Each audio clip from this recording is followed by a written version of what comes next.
Welcome back to football stories. और आपको पता है कि ट्रांसफ़र मार्केट इस वक्त चल रही है और एक काफ़ी अच्छी खबर है बार्सिलोना फैंस के लिए ट्रांसफ़र मार्केट के हवाले से, वो आपके साथ शेयर करेंगे। रियल मैड्रिड ने भी एक साइनिंग कंप्लीट कर ली है, उसको भी हम डिस्कस करेंगे। तो काफ़ी इंटरेस्टिंग वीडियो होने वाली है, तो वीडियो को ज़रूर देखिएगा आखिर तक। और अगर चैनल को अभी तक आपने सब्सक्राइब नहीं किया तो चैनल को ज़रूर सब्सक्राइब कर लीजिएगा। तो स्टार्ट करते हैं बार्सिलोना के साथ। भाई बार्सिलोना फैंस जो हैं वो काफ़ी ज़्यादा पिछले दिनों थोड़े से अपसेट लग रहे थे कि कुछ एक्टिविटीज़ नज़र नहीं आ रही ट्रांसफ़र विंडो में। लेकिन अब एक अच्छी न्यूज़ ये आई है कि जिस तरह मैंने आपको पहले बताया था, 2-3 वीडियोस में मैंने कवर किया था कि विटर रूके जो है वो उनके साथ निगोसिएशंस बार्सिलोना की चल रही थी और फाइनली बार्सिलोना ने उनको साइन कर लिया है। और ये न्यूज़ फेब्रिजियो रोमानो ने ब्रेक की है। तो इसका मतलब ये है कि फैब्रिजियो रोमानो ने अगर इसको ब्रेक किया तो ये न्यूज़ बिल्कुल ठीक होगी। और अदरवाइज़ जो है वो रूमर्स भी होते हैं कुछ। तो विक्टर रूके को बार्सिलोना ने साइन कर लिया है। पर्सनल एग्रीमेंट उनके साथ डिस्कस हो चुके हैं, एग्री हो चुके हैं और 2028 तक का उन्होंने कॉन्ट्रैक्ट साइन कर दिया। और काफ़ी बड़ा जो है वो रिलीज़ क्लॉज भी बार्सिलोना ने उनके कॉन्ट्रैक्ट में रखा है। अभी जिस क्लब से अभी विक्टर रूके खेलते हैं उनके साथ अभी भी निगोसिएशंस चल रही हैं। बार्सिलोना चाह रही है कि उनको 30-35 मिलियन में प्लस एड्स ऑन डालकर उनको साइन कर लिया जाए। लेकिन उनके क्लब की जो डिमांड है वो ये है कि वो चाहते हैं कि तकरीबन 40-45 मिलियन में ये डील हो जाए। तो अब पर्सनली तो हो चुका है सारा कुछ, लेकिन अब क्लब के दरमियान जो है वो डिस्कशंस हो रही हैं और क्लब के दरमियान जो है एग्रीमेंट होना बाकी है। तो ये खबर थी विक्टर रूकी के बारे में। और इसमें एक बहुत इंपॉर्टेंट रोल प्ले किया है डेको ने। आपको पता है कि डेको ने भी रिसेंटली ज्वाइन किया है बार्सिलोना को और डेको काफ़ी ज़्यादा इस वक्त एक्टिव नज़र आ रहे हैं ट्रांसफ़र मार्केट में भी। और ये डील इतनी आसान डील नहीं थी। उसकी रीज़न ये थी कि जो विक्टर रूकी के फादर हैं, जो उनके बेसिकली एजेंट भी हैं, तो शुरू में बात ये हो रही थी कि वो साइनिंग बोनस मांग रहे थे तकरीबन 60 मिलियन यूरो का।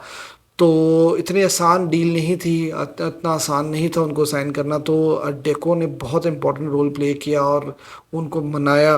और क्योंकि प्रायोरिटी तो प्लेयर की जो थी वो यही थी कि वो बार्सिलोना ही की तरफ से खेलें, तो बहुत मेहनत करनी पड़ी डेको को और उन्होंने उनको मनाया। और फाइनली पर्सनल टर्म्स जो हैं वो एग्री हो चुके हैं और होपफुली के आने वाले कुछ दिनों में ये साइनिंग कंप्लीट हो जाएगी।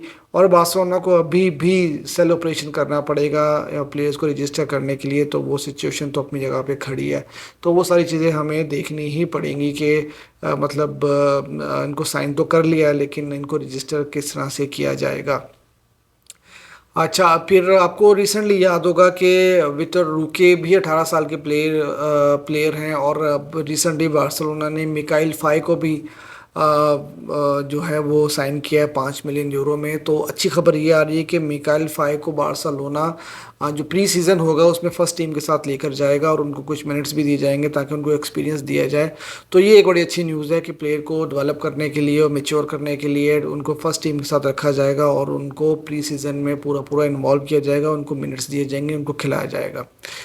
अच्छा भाई, और दूसरी खबर जो आ रही है वो है किमिक के हवाले से। जिस तरह आप जानते हैं, मैंने आपको पहले भी कहा था कि यार किमिक को साइन करना इतना आसान नहीं होगा बार्सिलोना के लिए, क्योंकि एक तो उनकी बहुत हैवी प्राइस है और उनको रजिस्टर करना भी इतना आसान नहीं होगा। और तो उनके प्रेसिडेंट ने, बायर्न म्यूनिख के प्रेसिडेंट ने ये बात बोली है कि भाई मुझे समझ में नहीं आ रहा कि चाबी हमारे प्लेयर किमिक के बारे में किस तरह की स्टेटमेंट पास कर रहे हैं, वो क्यों ऐसे स्टेटमेंट पास कर रहे हैं कि उनको किमिक बहुत पसंद है और किमिक जो है वो मतलब कुछ इनिशिएटिव लें खुद से बार्सिलोना ज्वाइन करने के लिए। तो वो बीच में आ चुके हैं और मतलब मुझे नहीं लगता कि ये साइनिंग पॉसिबल हो सकती है। क्यों? और किमिक ने भी रिसेंटली ये बात कही थी कि मतलब बार्सिलोना के जो बार्सिलोना की तरफ से अगर ट्रांसफ़र्स की बात आ रही है तो उसको इग्नोर नहीं किया जा सकता। लेकिन मेरा 2 साल का कॉन्ट्रैक्ट बायर्न में बाकी है, तो and I am happy in in Bayern.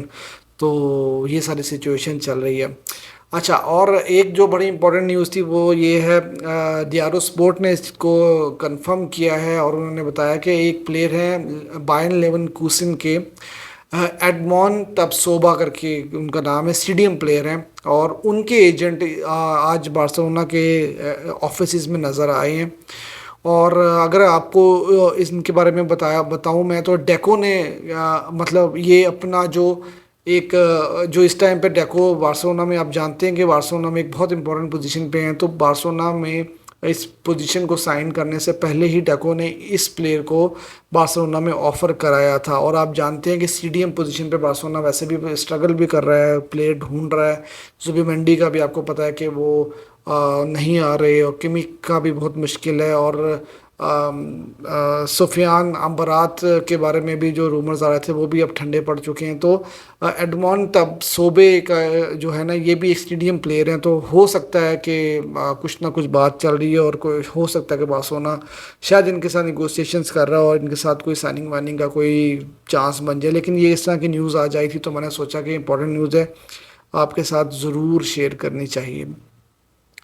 और दूसरी तरफ आपको बताता चलूँ, जैसा मैंने पिछली रिसेंट वीडियो में भी बताया था कि लपोर्ता कतर में है, और कतर में वो एक बहुत इंपॉर्टेंट डील साइन कर रहे हैं। एक्चुअली लपोर्ता जो है ना, वो अपने आप को प्रूव करना चाह रहे हैं, क्योंकि अभी भी ये बातें हो रही हैं कि लपोर्ता के आने के बाद भी सिचुएशन कोई इतनी ज़्यादा फाइनेंशियली अच्छी नहीं हुई, और 2 साल पहले शायद बार्सिलोना एक बेहतर पोजीशन में था।